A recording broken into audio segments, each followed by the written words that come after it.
Manipurgi ning tamba amasung Manipurgi ijat Manipurgi nungai yaifaba bu singnarakba kangbu pharaga mafam asida wayen kiba amasung makoigi mongfam leiramiba mafam ase masida aina ngase haijaribase ibudo pakhangmagi maming minglenbo thamoi chetna konjaraga hairibasi asugma miyamgi hawgalaiba Manipur bu thugaigena handak silaibase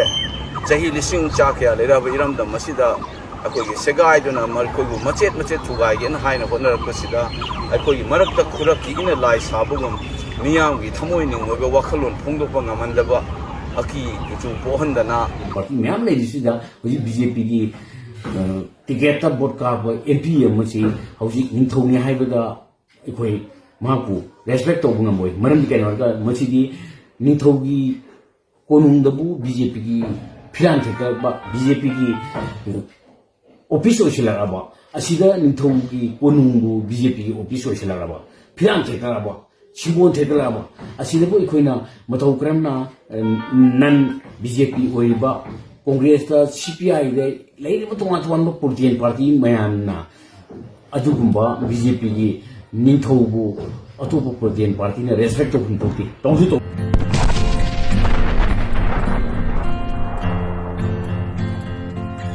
achauba pambi ama maru machadigi chongkhalaga pambi achauba olakpagum Himalay Park ngasi ai iramdam ngasi na Manipur haina khangnariba ko ya topa maming onna kanglai Park haina su khangnaba lai Park sigi maru mayon sidagi chongkhalakhiba Kangla gi senglaba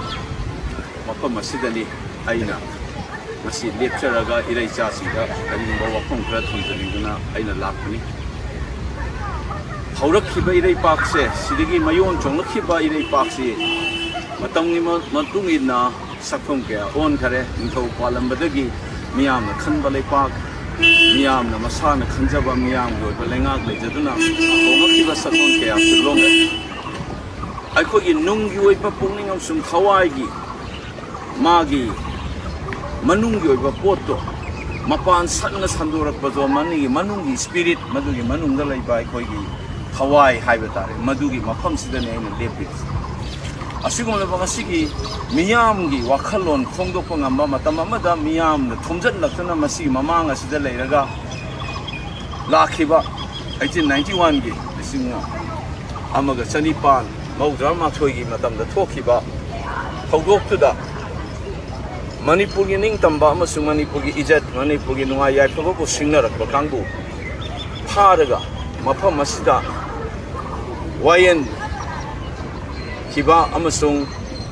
makoigi mongfam leiramiba mafam ase masida aina ngase haijaribase ibudo pakhangmagi maming minglenbo thamoi chetna konjaraga hairibasi asugma miyamgi hawgalaiba Manipur bu thugaigena handak silaibase chahi lising chakya leraba iramda masida akogi segaiduna markoigu machet thugaigena haina honarakasida akogi marakta khuraki ina lai sabugum miyamgi thamoi ningmoga wakhalon phongdokpa ngamandaba aki kuchu pohandana mama mabenda bawa khut thaba ngambagi tawroklibase ibudo pakhangba soidana nongode makhoi waraklakani haibase ai achetpa thajabani adubu lehoriba miyam singnasu akoina khangadabadi irai Park ku singnarakliba punamakpu ibudo pakhangmagi mingjen de thamoi chena solaga oija tanjaba ta laiba masagi oijaba ta laga senthum kharagi damakta angam kharna inchalaga mapangi mi kharaga khut manaraga akoi miyam bu namthana bo honari basa masi tawidaba phai akoigi irai cha oiragadi masi bangdu leitana shanti oina pangthokpa phai masida kaigumba pangthohandraba mi singdudi aina ngasai haijabaduni iramda masigi mayon chonglakhiba makhong sidagi aina ngasi haijaribasini ibudo pakhang mana makoi kaidonungda makoi bu ngakpiroi charon suron chana makoi laichugani amaso makoi da tarakadaba awa ana punamakto ibudo pakhang mana ngasi masu aina lepibasida aina pendadana phonglaibasa ibudo soina khangangani Lepak se tangdu leita banunga ya pamo hona bada pun hona minasi masida khurakina lai sare bai yauro punamakto lepiu kasu kanaroi kuisu kuiroi masi ai miyangda umsung ai irei cha singda ina thamjani ngasi hawi makhi ai ngasi ai kongnagi senga bam mafam se lakse ꯈꯨꯔꯨꯝꯖꯔꯤ ꯑꯩꯈꯣꯏ chief ꯃꯤꯅꯤꯁꯇꯔꯁꯤ ꯁꯤ ꯕꯤꯔꯦꯟꯁꯤ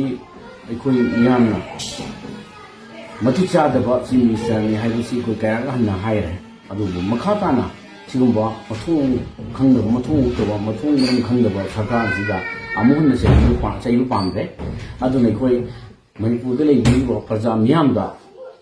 ꯀꯩꯒꯨꯝꯕ ꯑꯃꯁꯨ ꯁꯦꯡꯗꯣꯛꯄ ꯄꯥꯝꯃꯤ ꯑꯩꯍꯥꯛ ꯃꯔꯝꯗꯤ ꯀꯩꯅꯣ ꯍꯥꯏꯀꯥꯟꯗ ꯑꯩꯈꯣꯏ ꯑꯁꯨꯝ ꯁꯤꯒꯨꯝꯕ ꯃꯊꯣꯡ ꯎꯠꯇꯕ ꯆꯤꯐ ꯃꯤꯅꯤꯁꯇꯔ ꯑꯁꯤꯅ ꯁꯥꯟꯅꯕ ꯂꯤꯂꯥꯗ ꯑꯩꯈꯣꯏ ꯃꯩꯇꯩ ꯑꯩꯈꯣꯏꯒꯤ ꯁꯦꯡꯂꯕ ꯃꯩꯇꯩ ꯑꯩꯈꯣꯏꯒꯤ ꯏꯁꯣꯔꯒꯤ ꯂꯥꯏꯅꯤ ꯍꯥꯏꯗꯨꯅ ꯑꯩꯈꯣꯏꯅ ꯏꯀꯥꯏ ꯈꯨꯝꯅꯔꯤꯕ ꯔꯦꯁꯄꯦꯛ ꯇꯧꯔꯤꯕ ꯑꯩꯈꯣꯏꯒꯤ ꯃꯄꯥꯔꯤ ꯃꯩꯇꯩ ꯏꯄꯥ ꯏꯄꯨꯁꯤꯡꯒꯤ ꯃꯄꯥꯔꯤ ꯑꯊꯣꯏꯕ ꯄꯤꯕꯥꯔꯦꯟ ꯏꯅꯤꯡꯊꯧ ꯃꯍꯥꯔꯥꯖ ꯂꯩꯁꯦꯝꯕ ꯁꯅꯥꯖꯧꯕꯕꯨ ꯑꯩꯈꯣꯏ ꯃꯤꯌꯥꯝꯅ ꯔꯦꯁꯄꯦꯛ ꯇꯧꯗꯨꯅ ꯏꯅꯤꯡꯊꯧ ꯑꯃꯅꯤ ꯍꯥꯏꯅ ꯔꯦꯁꯄꯦꯛ ꯇꯧꯔꯝꯕ ꯑꯁꯤꯕꯨ ꯕꯤꯔꯦꯟꯒꯨꯝꯕ ꯃꯊꯣꯡ ꯎꯠꯇꯕ ꯕꯤꯔꯦꯟꯅ ꯑꯔꯣꯟꯕ ꯄꯣꯂꯤꯁꯤ ꯀꯌꯥ ꯊꯧꯑꯣꯡ kaya ꯆꯠꯊꯗꯨꯅ ꯅꯤꯡꯊꯧꯒꯤ ꯐꯖꯔꯕ ꯇꯔꯨ ꯇꯔꯨꯕ ꯅꯤꯡꯊꯧꯒꯤ ꯑꯁꯤꯒꯨꯝꯕ ꯅꯤꯡꯊꯧꯒꯤ ꯐꯝꯕꯥꯜ ꯑꯁꯤꯕꯨ ꯏꯖꯠ ꯈꯨꯡꯒꯣꯏꯅꯕꯤꯔꯤ ꯀꯔꯝꯍꯥꯏꯅ ꯈꯨꯡꯒꯣꯏꯅꯩ ꯍꯥꯏꯕ ꯃꯇꯝꯗ ꯍꯧꯖꯤꯛ ꯂꯩꯁꯦꯝꯕ ꯁꯅꯥꯖꯥꯎꯕ ꯏꯟꯗꯤꯌꯥꯒꯤ ꯄꯥꯔꯂꯤꯌꯥꯃꯦꯟꯇ ꯔꯥꯖ꯭ꯌ ꯁꯚꯥꯒꯤ ꯃꯤꯍꯨꯠ ꯑꯣꯏꯅ election contest tꯧꯍꯟꯗꯨꯅ national party Indiaꯒꯤ mainland Indiaꯒꯤ political party national political party BJP की टिकेट vote लेबंदुना राज्य सभा की member ओइना elected ओइरे vote का है मसी election सी लाक्नी मंगदुना बिरियना लांग थाक्तुना मणिपुर दे लेबा तोंगान civil organization kayana ngak chen lejeriba iningthoubu लाना लमजिंदुना सी बिरियना होगिबा सहीदा election राज्य सभा की election पांथोक्तिदा मांगजौना निंथौदा स्कोट सिपाई पीरे हाइदुना नमथाक तौदुना निंथौबु नान सिलेंब सारागा मरौ लेबा अदुगुंबा बिरियनगी थौंगना अदुगुंबा सिविल ऑर्गेनाइजेशन मयामना नाक सिन लेबा निंथौगा अखोई तोना खुनाना दुना लेबा निंथौगा सिविल सोसाइटी ऑर्गेनाइजेशन सिंगिगा नाक ताना बिदंता बिरियन स्कोट आना मंगौना स्कोट पीरगा निंथौदा अमु तपना स्कोट पीरबा मतुंगा मु टिकेट पिसलगा नेशनल पार्टी मयांगी अदुगुंबा लोनम नमथाक तौबा मयांगी मरुना भारत लेंगा की नेशनल पॉलिटिकल पार्टी ओइनबा बीजेपी की टिकेट पिसलगा राज्य सभा की एमपी की कैंडिडेट ओइना इलेक्शन थिंगकी असिगुंबा पॉलिटिकल पार्टी अमगी करिगुंबा अफबर लंबीदा अदुफौ इलेक्शन थिंगरगा जो अदुफौदा इंडिपेंडेंट ओइना थगत पिरमोना निथौबो अदुगुंबा पॉलिटिकल पार्टी मयाम लेबा इंडिया मनुदा मणिपुर सु पॉलिटिकल पार्टी मयाम लेदिसिदा होजि बीजेपी की टिकेट बोट का एमपी अमसी हौजि निंथौनि हाइबदा अखोई मापु रेस्पेक्ट तौबु ngमोय मरम केनरगा मसिदि निंथौगी कोनुंगदबु बीजेपी की फिरान थेका बीजेपी की ऑफिस ओइसलाबा असिदा निंथौगी कोनुंगबु बीजेपी की ऑफिस ओइसलाबा फिरान थेकाबा सिबोन थेकाबा असिदबु अखोइना मथौ करमना नन बीजेपी ओइबा